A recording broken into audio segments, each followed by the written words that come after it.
asalaamaaleykum mbokk Sénégal ni ñu koy defee altine bu nekk seen émission autotransport dana nekk ne émission boo xam ne da leen jukkil lépp luy xibaar ci wàllu dem dikk bi muy géej gi jaww ji géej gi tey nag ñu am qualité di fi dalal koo xam ne xam-xam màcc na si wàllu dem dikk bu aajoo ci géej gi parce que tey thème bu ñuy développé mooy le transport maritime sénégalais à l'ère de la mondialisation lan moo tax ñu génn ci thème boobu xam nga ne dañoo génn si jamono ju metti mooy wopp Covid 19. moo tax nag tey nag lan conséquence la am ak lan lañ mën a def pour relancer économie maritime moo tax tey ñu dalal fii koo xam ne xam-xam màcc na ci wàllu dem dikki bu aajoo ci géej bi muy Yoro Kane ma fàttali ne mooy secrétaire général syndicat autonome des gens de mer du Sénégal nga laa ñu soobu ci waxtaan ñu may ñu nga nuyoo ak téléspectateurs yi Yoro Kane. merci camarade Théodore ginnaaw bu ñu la nuyoo yow d'abord ba pare nuyu mbokku tateurs yëpp di leen ziar leen balu àq ci weeru koor bi ñu jógee di jiital nuyoo bi ak ziar bi aussi kilifa yi Walfadjri yëpp leen ñaanal yokkute tey jii nag ñu ñëw fii pour fas yéene waxtaan ak yéen ci domaine boobu nga wax léegi jërëjëf. ku wax nag mbirum nag transport maritime ak tey thème bi ñuy waxtaanee mooy transport maritime sénégalais à l'ère de la mondialisation Yoro Kane tey boo xoolee transport maritime boo ko doon natt ak wopp bi nga xam ne mooy Covid 19 tey est-ce que mën nañ def évaluation ban impact la Covid 19 am ci transport maritime bi. impact bi moom buñ ko waxee buñ ko wax ñëpp xam nañ ne impacté na ko laal na transport maritime laal na secteur yëpp parce que booy xool. bu ñu nee transport maritime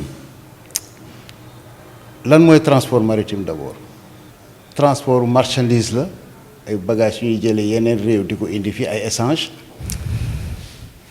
wala transport marchandise quand je dis marchandise am na liquide am na ay marchandises am na ay passagers alors bu ñu nee li tax may la impacté na ci bu ñu nee passager transport passager amatul woon. parce que déjà avec la fermeture des frontières kenn dematul woon kenn ñëwatul te donc day impacté ci transport parce que gaal yooyu bu ñëwee di dugg ci fii dugg ci port bi am na lu mu ci doon am. est-ce que mën nañu wan xam leen loo xam ne gaal yi dañ ci doon am dara bu duggee ci biir port bi fii Sénégal. port bi kay lu bari doon na fi dugg te duggatu fi beaucoup d'armateurs amatuñu woon moyen. pour que ay bateau ñëw dugg fii Sénégal. léegi gaal yi ñoom lan lañ doon contribuer gaal yi est-ce que mën nañ xam ñaata lañ doon contribuer bu ñu nekkee ñëwee fii port accosté feex yooyu daal. bon c'est un peu difficile à évaluer parce que kii dafa bari port y a les taxes portuaires. dockers yi débarqué Sénégal da ciy profité temps bi muy toog fii di occuper plan d'eau Sénégal da koy fay yëpp da doon dugg ci économie. réew mi te yooyu yëpp gis nañ ni wàññeekoon na bu baax ci période Covid bi. kon dockers yi seen séjour dañuy fay nga xam ne ñooy agsi fii Sénégal dañuy fay. mais bien sûr port bi gaal bu fi dugg da ngay fay sa plan d'eau. ñaata da ngay fay comment dirais-je parce que dafay am benn maison bu la consigné un Sénégalais nga dugg moom moo lay dugal ci turam port facturé ko. pour téléspectateurs yi ñaata la ñuy fay ñu xam. non man mënuma ko xam parce que newuma liggéeyuma biir port. mais je sais que dañuy fay li ñuy wax avarna avis d'arrivée boo paree ça dépend du nombre de jours yi nga def ci biir port bi en fonction de cela la port di facturer nga fay ko. docker dafay liggéey éventuellement aussi dañ leen di fay. da nga fiy jël ndox léeg-léeg nga jël fi gasoil loolu yëpp Sénégal da ciy tirer profit ak loolu nag bu fekkee wàññeeku woon na de façon considérable fatalement da doon impacté. kon Covid bi daal gaañ bu baax koom-koom bi ci wàllu. daal na ko bu baax a baax a baax. et dans tous les secteurs par exemple bu ñu nee transport aussi c'est pas le transport de marchandises la pêche également ci biir transport la bokk. am na ñoo xam ne sax ñu ne dafa am ñoo xam ne dañoo ñëw jóge voyage war a dem seen kër ñu daal di toog ci maanaam gaal yi lu mat presque ñetti weer ñibbi demuñu seen kër ñeneen tamit ñu waroon dem jëli gaal pour dem maanaam uti ji luy suturloo ñu téye confiné seen kër ñetti weer. waaw loolu li ko indi woon mooy que xam nga port dafa doy waar liggéeyu géej en quelque sorte wax naa ne gaal dafa xat donc Covid bi ni mu doon doxee dañoo xalaatoon contamination bi day gaaw ndax proximité bi alors bañ ci waxtaanee ñun waxtaan en tant que syndicat waxtaan nañ ci ak directeur de l'ANAM donc bi ñuy jël décision boobu c'était pas de gaieté de cœur lu ko neexoon mais ñàkk pexe la woon dañ doon bañ feebar bi law ci biir port bi parce que bu duggee ci benn gaal facilement day contaminer gaal gi yépp ka nekk këram nekkoon congé mu fekk ko mu nekk congé buy ñëw xamuñu lu mu indaale moo taxoon directeur waxtaan ak ñu ne nañ jël décision bu sage mooy que bu marin yi jógee géej ñëw ñu muñ toog xaar comme ñoom jógee nañu géej ñëw parce que dañ leen di boo ñëw bala ngay dugg ci port bi dañ lay xool ñu xool ni ñi amuñu benn doomu jàngoro bi yeneen kon toog leen ci gaal gi comme yéen wéer nañu ne amu leen dara ngeen toog ci gaal gi ñi nga xam ña nga seen kër ñu toog muñ mais ñooñu toogoon muñ dañu waxtaan ak directeur ne pour seeni employeur au moins bu weer dee jox leen benn salaire d'attente am na ñu ko def am na ñu ko defut. kon am na ñu respecté wul maanaam ordonnance présidentielle bi. waaw am na ñu ko respecté wul am na ñu ko respecté am na ñu ko respecté wul. am na ñu ne sax wopp bi tamit dugg na fa ba am ñenn ñoo xam ne sax jot nañ ci ñàkk seen bakkan est-ce que mën nga ci ñëwaat. xam nga li tax wopp bi dugg fa parce que mesure bi ñu koy jël dañu am loo xam dañ ko fàtte woon wala dañ ko bàyyiwul woon xel. mooy lan. xam nga gaal bu ñëwee kenn feebarul mu dugg ci biir port bi costé équipage bi bu matee ay 15 à 20 personnes jusqu'à 30 personnes dara jotu leen mais ñan ñooy débarquer gaal yi dockers yi fan lañ jóge ci dëkk bi lañ jógee ñëw. waaw ñu mënuñoo xam ndax ñooñu feebar indaale nañ ko wala indaale wuñ ko. mais xanaa jaxasoo ak gars yi mais xanaa loolu nag disposition yi compagnie yi nga xam ne ñooy recruter dockers yi xanaa ñoom nag dañu def contrôle seen liggéeykat yi pour xam. def mesure barrière yi maanaam am ut thermoflash ut yéeni nen jël gel yi préposé pour xool def am contrôle médical. waaw xam nga man domaine du docker moom mënu ma cee wax parce que du ma docker ñoom ñoo waroon jël seeni disposition. mais société yi leen di recruter. waaw ñoom laay wax. waaw ñoo waroon jëluñu ko ñun ba ñu gisee affaire boobu interpellé nañu directeur ANAM ne ko mesure bi ñu jël c'est sage mais à côté am na loo xam ne da koy yàq. mooy que ñeneen ñiy jóge ci biti ñëw di yéeg ci kaw gaal gi di fekk ci marin yi ci biir kon day mel ni que lañ leen doon confiner amatul sens finalement mais yàlla dimbal nañu donc la ko fa gën a dugal loolu ci la bokk. am na ñu ne sax dafa am ñenn ñu ci ñàkk seen bakkan. allah kulli yàlla am na ci moom. ñaata lañ. bon mënuma xayma exactement avec certitude mais donc me parle de à peu près. Quand je dis pas les marins tout simplement képp kuy liggéey ci secteur maritime lay wax à peu près war nañu mat 40 à 50 personnes donc xam ne ñoo xam ni ñàkk nañ ci seen bakkan. ñuy masawu nag ñooñu ak seeni njaboot. leen di masawu bu baax ak seeni famille. ndax lu tiis la. tout à fait loolu moom wax dëgg yàlla ñun am na ci yoo xam ne sax ba ñu ko yëgee sax dem nañu ba ci seeni njaboot jaale leen waxtaan ak ñoom dalal leen également parce que tam loolu ci suñu cër la bokk. mais Yoro gis nañ leen na. tey ku wax dem dikk bi aajo géej bi xam nañ ne li ñuy mook pêche kenn mënu leen xaajaale te xam nañ ne lu am solo la ñuy fournir ci produit intérieur brut bi tey transport maritime bi enjeu bi lan la pour suñu économie nationale justement parce que tamit am na ñoo xam ne ñuy nekk tey dañ leen secteur léegi bu ñu xaw a négligé la. bon je pas dire que dañ ko négligé de mais peut-être ñi ko yore. peut-être xamuñu fi ñu war a jaar. Tétuwaay. wala buñ ko xamee itam du loolu boobu. Alioune Ndoye moo yore boobu de moo yore. mooy ministre de la pêche et de l'économie maritime. xam nga Alioune Ndoye. waaw. suñu kilifa la. waaw. ministre la. waaw. dañ koy jox wàccuwaayam. cëram yépp waaw.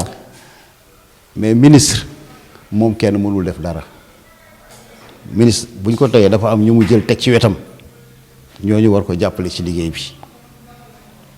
kon da nga jàpp ne ministre bi entourage bi daal moo des. entourage bi moo des allo il a une oreille attentive j'en veux pour exemple. waaw. am na ay liggéeykat ci Covid bi ñu téye woon Seychelles mënuñoo génn Seychelles ñibbisi seen njaboot def fa 1 an presque ñi 8 mois mënuñoo ñibbisi parce que les frontières aériennes étaient fermées seen njaboot yi jaaxle ñoom ñu demoon ba menacé woon ne dañuy def grève foofu ma bind Alioune Ndoye expliquer ko enjeu bi li ci nekk situation bi vraiment mu taxaw ci jël courage am à 2 mains fexe ba armateur yi affrété avion ñu jël marin yooyu ñëw fii mu ubbi aéroport bi marin yooyu ñibbi si seen kër ba tax ma jàpp ne kon am na loo xam ne peut-être dafa agsiwul ci moom ci li ma jàpp man bi ma dalee nekk fii ba léegi am na ci loo xam ne su ma ko bindee mu agsi ci moom taxaw na ci. kon da nga jàpp ne maanaam moom entourage bi daal moom moo des da ko war a xoolaat. entourage bi na ko xoolaat. mun ñoo wax tey jafe-jafe dem dikk bi aajo ci géej bi tey jafe-jafe yi lan la ci transport maritime. jafe-jafe yi ci ëpp mooy fret bi d'abord déjà bu dee au niveau du Sénégal amul flottam ay gaalu boppam yoo xam ni dañuy battre pavillon sénégalais dans le transport maritime. amul. bu dul gaal yi di def Dakar Casamance. waaw. Sénégal amul cargo. Sénégal amul pétrolier. déet Sénégal li xaalis bi yëpp di dugg ci koom-koom ci maritime bi ak port bi li muy dugal xaalis. amul jëmuñu investir ci loolu.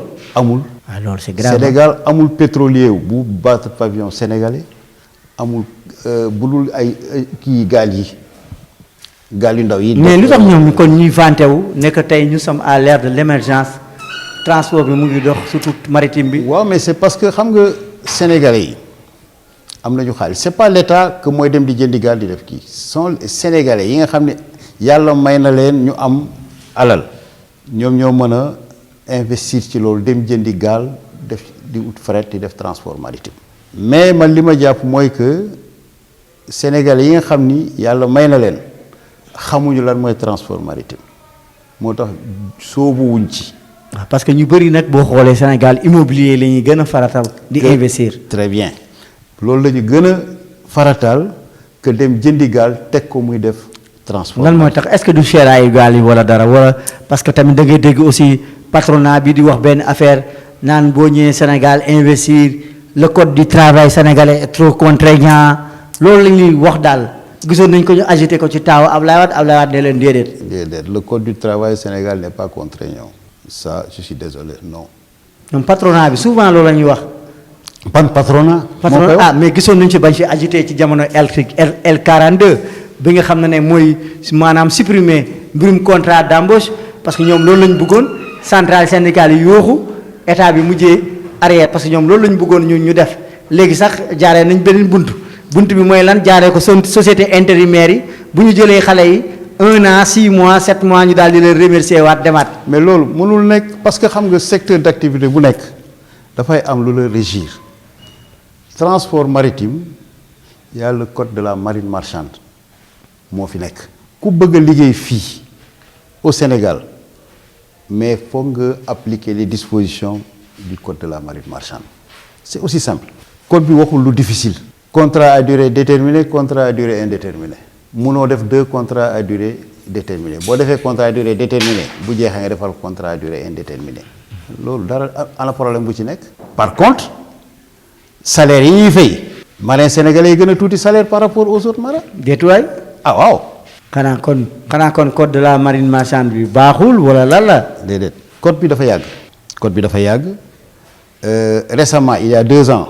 le Sénégal a ratifié la convention sur le travail maritime de 2006 mais appliqué gu boo ratifié te doo ko appliqué ban njëriñ la am ratifié nañ ko de mais appliqué guñ ko. loolu moo am tamit sur les domestiques boobu nga may ma ko parce que ñooñu tamit même chose la ba ñu Sénégal ratifié convention bi ba léegi depuis presque 2010 maanaam affaire bi kenn appliqué wu ko. kenn appliqué wu ko il en est de même pour. C188 bi nga xam ne pour la pêche la moom itam améliorer la pêche moo tax salaire yi ñuy yor c'est des salaires qui datent de 1976.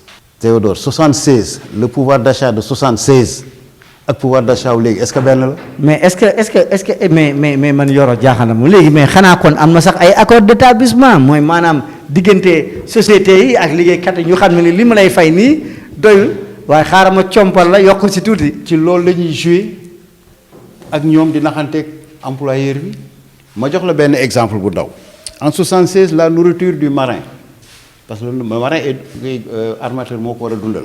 467 francs la woon par jour. boobu doy na waar 467 francs nee na en 1967 moo doon dund marin. tey nag dund marin muy ñaata tey benn jour. benn jour ci añ reer ndekki si de. muy añ reer ndekki waaye tey nag dund marin muy ñaata tey. ba ñu demee waxtaan ak ñoom seen bopp armateurs yi xam nañ ni que lii teguwul ci yoon que vraiment dépassé na ñoom ñoo jël seen initiative boobu sax yokk ko léegi mais yokk ba tam taxul mu demee noonu. ñaata la léegi bu ñu harmoniser daal. ah léegi de ay 700 ki 800 francs laa dégg. déet waay doy na waar 700 francs 800 francs non. par jour non bii nag doy na par waar. marin. 700 francs 800 francs pour lekku marin par jour. añ reer ndekki de. añ reer ndekki loolu moom c'est très grave. ministre bi nag xaw ma nag yaa ñuy seetaan waaye loolu moom vraiment ak armateurs yi ñeene moom seen gaal yi waaye dawaleen yërmande am na sax ñu ma si xam waaw comme ñoom Alioune Thiam ñoom nekk CAPS ak ñooñu dawaleen yërmande kon parce que yow mën nga si dox xëy na boo waxee sa yeneen morom armateurs yi ni la ñu dawal yërmande parce que 700 francs wala 800 francs moom daa doy waar. ah te pourtant ci biir convention bi quelquefois dañu xaw a jaar un peu à côté parce que convention dafa wax ni il appartient donc armateur bi moom la yoon teg mu def dund ci gaal gi en qualité et en quantité mais am na ci certains yoo xam ne il préfère donner de jox marin xaaj ne dem leen jëndi ñooñu ñooy joxe ay 700 ki 800 francs par jour. déet waay. or am na ci nag ñu baax ñoo xam ne dañuy dem jënd nourriture bu doy ñoo def ko ci biir gaal gi j'ai pour l'habitude de dire am naa toujours may wax ne que armateur boo xam ni bëgg nga rentabilité sa gaal di nga ci def nourriture bu doy ndax saaku bu feesul du taxaw marin bu amul lekk géej day yàq sa liggéey gaal gi day ñibbisi mënoo toog géej te amoo lekk donc. lu weesu donc payoor yu bon yi. ak liggéeykat yi seen ration yu baaxul yeneen jafe-jafe yi lal. salaire bi moom c'est 4 fois baaxul parce que actuellement ak convention bi nga xam ne moom la ñuy fay donc amaguñu beneen convention dénoncé nañu nag bii fi nekk bu 76 bi dénoncé nañ ko bind nañ ko jox nañ ko. mais est-ce que am na benn chimique boo xam ne yéen fa ngeen di yam ñu xam ne ni fii kat amul docker amul marin fii nga xam ne moom mënul ñàkk dina ko am par weer. seen salaire daal li ma la wax mënta passé 130 000 wala 140 000 loolu la marin yi di am li ci gën a baax le sax laa lay wax. li ci gën a baax le mooy 130 000. 130 000 loolu doy na waar loolu doy na waar. ak docker mu méttee yenu saaku yi dem. xam nga bu ma la expliquer gaal surtout bateau de pêche wala bateau de commerce ni muy liggéeyee marin bi naka lay liggéeyee ci biir géej gi il faut nit ñi xam marin bi li muy daj ci biir géej gi. bu dee bateau de commerce bi. yow yaa yor entretien wu gaal gi au point de vue propriété xoolal cargo ni mu toll boole ngay monter car. kon da ngay bokk daale si chargement wu gaal bi da nga ciy bokkaale bu dee fii. bien sûr. mais nag loolu nag. ma lay wax benn xam nga yow li nga wax ni garaaw naa. yow 8 heures de temps. da ngay bokk si plan chargement gaal bi. te normalement am na ñeneen ñu ko waroon def. non ça dañ jël ay docker. waaw mais il appartient aux marins yi ñoom ñoo naan teg leen fii ñooy orienté def leen lii def leen parce que sinon duñ ko chargé n'importe comment gaal gi mën na jël gîte. xam nañ loolu mais si loo gis chaîne la au moins sax dina am 2 ou 3 personnes. mais loolu bu ñëpp ay liggéeyandoo. moom laa lay expliquer léegi. ne la xam nga 8 heures de temps ngay liggéey par jour. waaw. mais marin bi li muy liggéey ëpp na 8 heures de temps. bu dee sur les bateaux de pêche à bord des bateaux de pêche. amul noppalu amul heure amul guddi amul bëccëg amul mi ngi taw amul mi ngi kii c'est 24 heures sur 24. mais ani inspecteur du travail justement est-ce que ñoom war na ñëw parce que inspecteur du travail rôle am tamit mooy muy dem ci entreprise saytu lu liggéeykat yi di dund ñu xam mais est-ce que ñooñu tey ñu ngi def seen wareef pour xam li ngeen di dund yéen. xam nga xam nañ ko sax parce que ñun c'est pas les inspecteurs du travail ñun on a des inspecteurs maritimes. ñoo xam ne anam moo leen yor quelquefois wax dëgg yàlla dinañ def ay descente ci gaal yi di xool mais ba léegi liggéey bi dafa des parce que au-delà des salaires Il y a des licenciements abusifs. Détoy. Ah waaw. Surtout à bord des navires chinois. Et là, j'interpelle votre ami Alioune Thiam, El Hadj Niang, nañ jóg ci loolu. xam nga ay nu mu def c'est ci bon vouloir u commandant bi la. neexuloo ko mu ñëw ne kii du dem géej ñu wàcce ko. boo leen nemee kii lan la def ñu ne ak commandant bi mooy du dem géej. commandant bi la lay nekk chinois. chinois la. ah détoy loolu c'est grave ah. kii ne commandant bi daal mooy du dem géej lan la def xaw ma ko nee na du dem géej. mais xanaa kon dafa mel ni ñoom xanaa affaire dafa am ay prête-noms c'est-à-dire que c'est chinois yi ñooy moom bateau yi en réalité. bon benn sénégalais ñëw def yore ko mais en réalité su fekk chinois bi moo ko moom du dem di dikk. non mais loolu xam nga dama am habitude di wax ne dafa am ay sociétés typiquement sénégalaises am ay sociétés de droit sénégalais. li tax loolu est-ce que mën nga expliquer. li tax mooy expliquer. waaw Sénégal c'est-à-dire à 100% les navires appartiennent à un sénégalais moo ko moom. boobu ngay wax type sénégalais. voilà mais nag ab étranger ab chinois wala italien wala espagnol bu jógee fële indi ay gaalam bu dee day baat pavillon étranger changé wul pavillon bi il faut mu ut un sénégalais dugal ko ci société ba jox ko ay action loolu tax man ma tudde ko man société de droit sénégalais. doy na waar rek doy na waar. léegi nag loolu moo koy conféré moom gaalam parce que la muy wax bu nee débarqué leen kii mu bañ mais mu dissoudre société ba jël gaalam dem yoon. mais xanaa nag booy dissoudre au moins di nga fay droit travailleurs yi loolu si fekk ndax état bi dina protéger au moins. c'est-à-dire xam nga ñoom ku ñu débarqué sax wax dëgg yàlla ñun dinañ ci taxaw parce que ñun may ñu leen dara dañ taxaw ba ñu fay kooku ay droit am mais c'est Théodore que représente le droit. droit du dara droit c'est 4 fois 0 par rapport ak nit ki conserver emploi am moi en tant que syndicaliste damay wax tout le temps man 0 licenciement quel que soit le cas de fait li may plaider tout le temps c'est le maintien ñu téye ko ci biir société ci biir place am mu continuer di liggéey. mais matériel de protection parce que ku wax tamit maanaam voyage à bord de navire il y a un minimum c'est-à-dire le matériel de protection c'est-à-dire que waa ji war na am ay gants war na am ay masques ay lunettes est-ce que yooyu aussi dans les voyages ak dans l'équipage c'est pris en charge correctement. Sur le transport maritime, oui. Parce que moi, j'ai fait le transport maritime. Moi, au-delà de mon aspect de secrétaire général, je suis un marin. J'ai fait le transport maritime et je suis capitaine de pêche.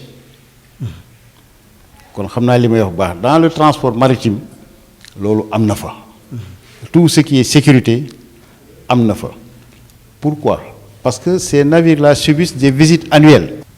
Visites yoyu bu fekkente ni amo matériel bobu duñ la jox permis de navigation kon do meuna liggéey c'est ci bateau de pêche souvent lay xawa soxé touti té du ñëpp amna ci yo xamni bu fekké ni gis nañ que le matériel de sécurité jaarul ci yoon ñun day dinañ ko wax marine marchande am nañ service sécurité ñoo souvent bo leen ko waxé dinañ def descente ci gal gi mais est-ce que buñu défé descente ba paré sanction yi ci war dinañ ko jël.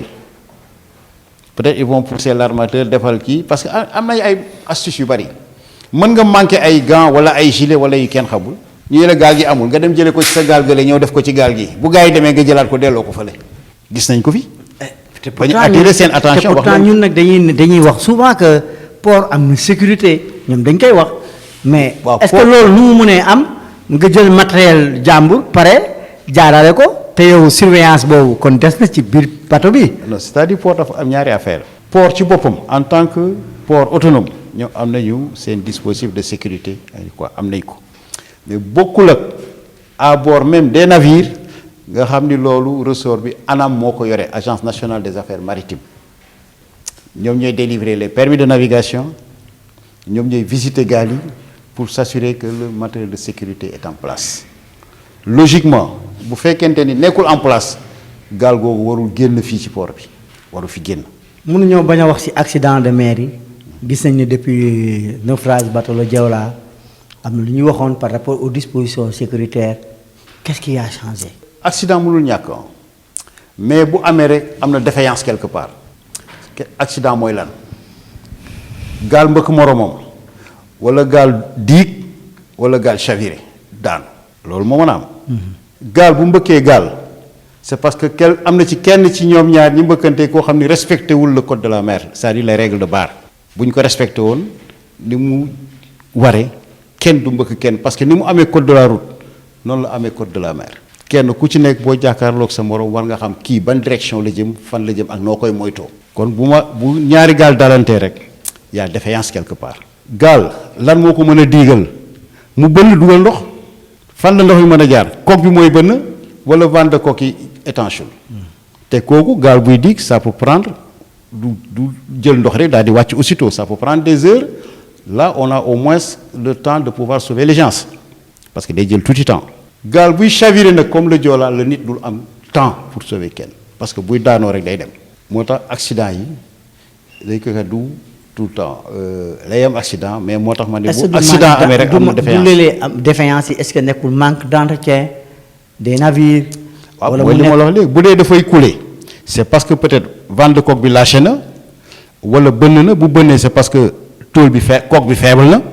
donc kooku défaillance technique le bateau devait monter peut-être en carénage ñu réparer ko def yooyu yëpp defuñu ko souvent mooy indi loolu. léegi mënuñoo bañ a wax ci port yi xam nañ ne port capacité port tirant d'eau la wax nañ ne port bi kiiwaat nañ tirant d'eau bi dem nañ ko yëkkati si li ñu wax mais dañoo gis ba léegi malgré que loolu am port de Dakar nu mu doon waroon gën a joxetu ko lan moo tax loolu. non pourtant di port Dakar mi ngi joxe man xamul tax ñu naan joxewul creuser nañ ko nag yokkaat nañu ko actuellement. parce que boo dajee transit yenn transitaire dañ leen ne port bi doxatul koo gis mu ne la port bi doxatul mais lan moo tax port bi doxatul.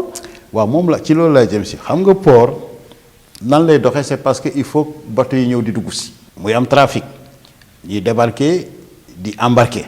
donc boo gisee temps yi ñu ne port bi doxawul parce que Covid bi jaar na fi.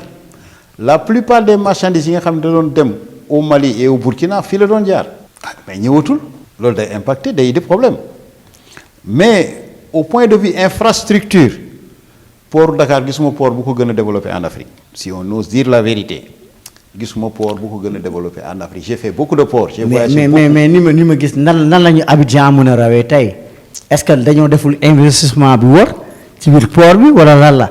ñun ñoo capacité bi ñu am. waaw Abidjan amu ko. mais la moo tax kon ñëpp di seen port bi siiw lan la communication bi wala lan la qu'est-ce qui se passe quoi. non parce que koo wax rek léeg-léeg nga def mu ne non mu ne la le port d'Abidjan port de Yamoussoukro ni ñu ko nii lay tàggee lan la. waa armateurs yi ñoom ñooy wax loolu ñoom na ñoo xam ne tax ñu wax loolu mais dama yaakaar ne peut-être xëy na ci taxation yi la. peut-être ci cherté bi la. d'accord mais bu dee au point de vue infrastructure.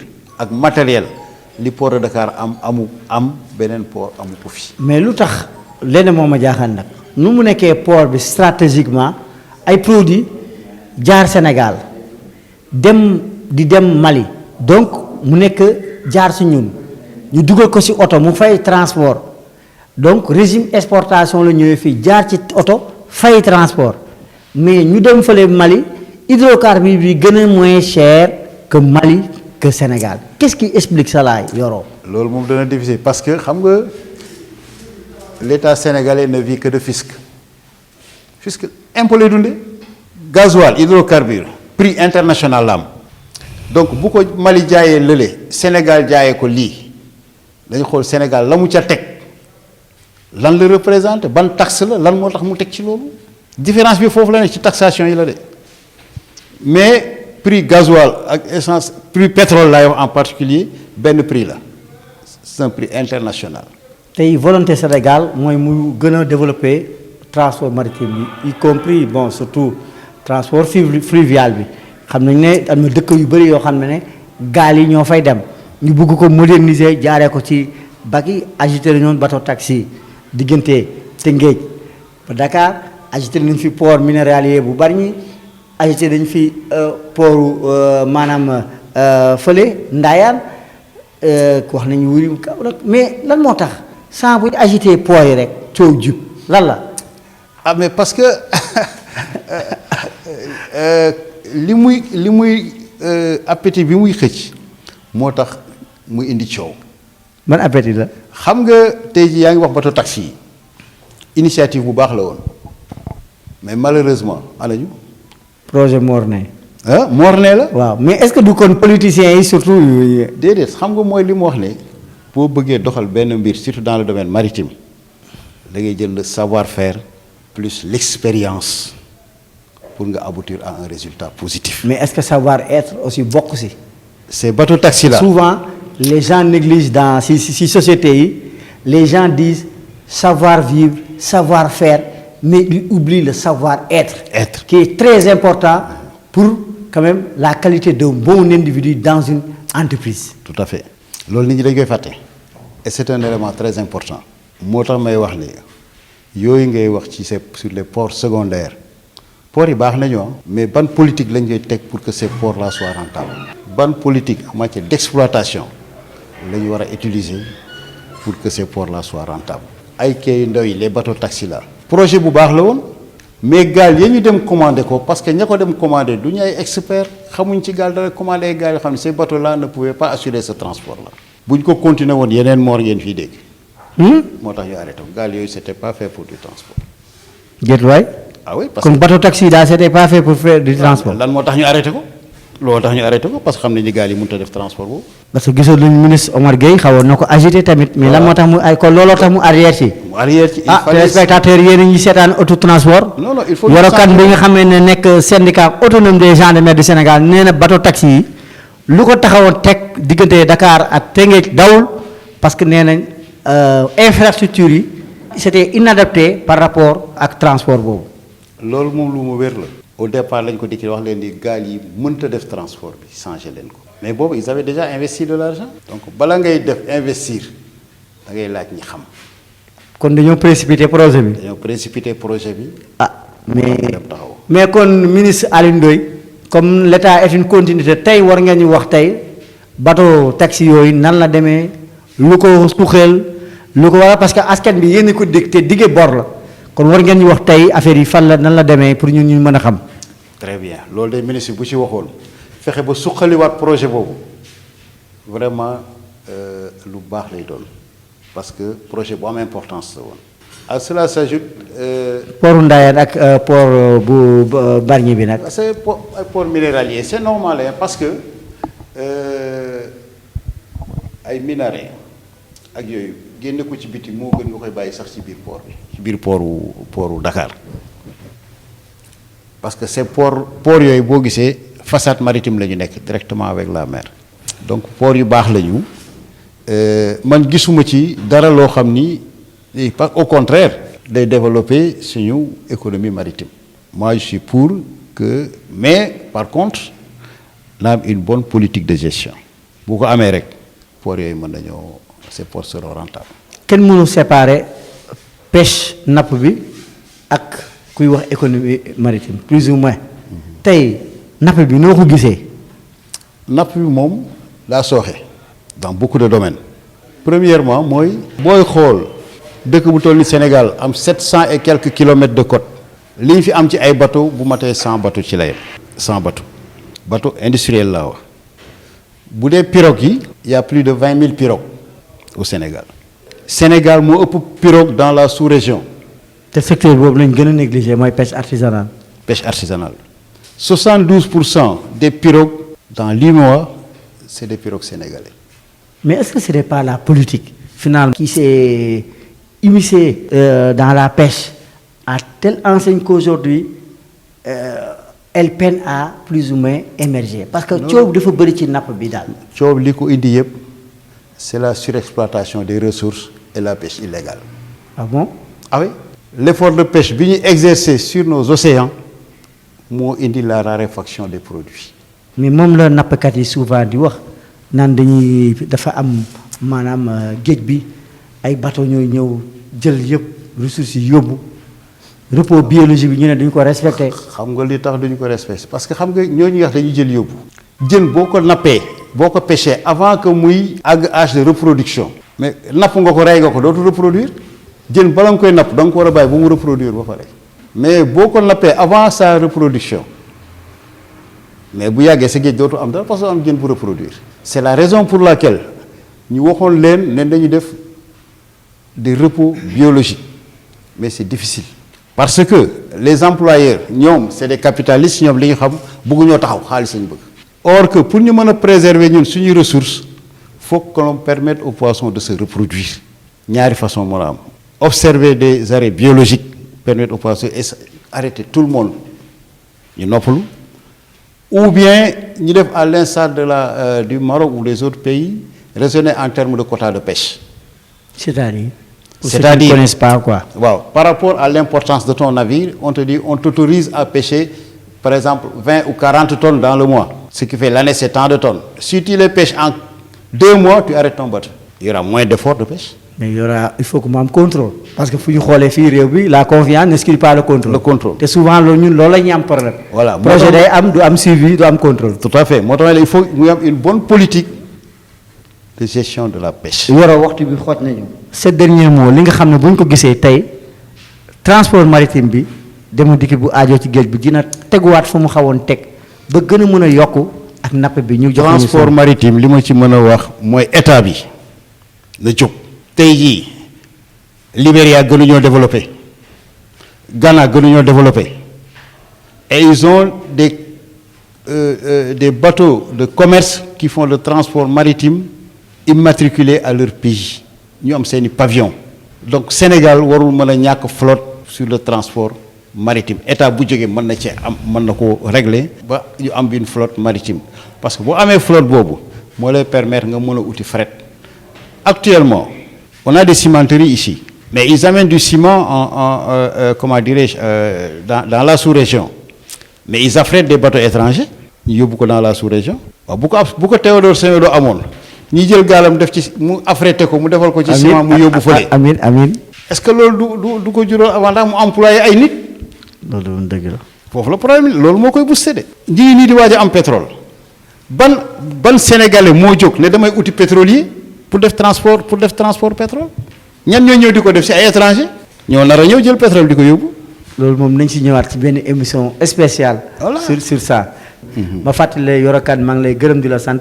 yow yaay jiite syndicat autonome des gens de mer du Sénégal bokk ci centrale UDTS Union démocratique des travailleurs du Sénégal ku wax UDTS di wax fondateur am feu Aliou Sow bi nga xam ne jiite nañu ko de 1987 à 2007 après nag ku ko wuutu Pa Malamine Ndiaye après Marème Ba Konaté tey nag kii di Mariama Diallo jiite ko ñuy ñaan di xare àjjana ñi nga xam ne ñoo nekkoon jiitu UDTS sont des grands combattants quand même du mouvement syndical ñu téléspectateurs yi ñu ngi leen di gërëm di leen sant ñu doon wax ne tey nag ñu ngi doon waxtaanee mbirum transport maritime sénégalais à l'ère de la mondialisation loolu la ñu doon waxtaanee tey ñu leen dox dig daje altine bi dañuy ñëw si beneen thème bu wàll ci autotransport ngeen jàpp lépp li ma fi wax nag du dara defar transport moo ñu tax a jug te sax Sénégal dañ ko gëm te lu ñu wën a wax rek mooy defar képp ku jàpp na dañ fay xaw a wax bu ñagas nañ ñu jéggal ndax dañoo gëm transport ndax transport réew kenn mënu ko defar sans transport kon ñoo ngi leen dox di daje altine bi di ñëw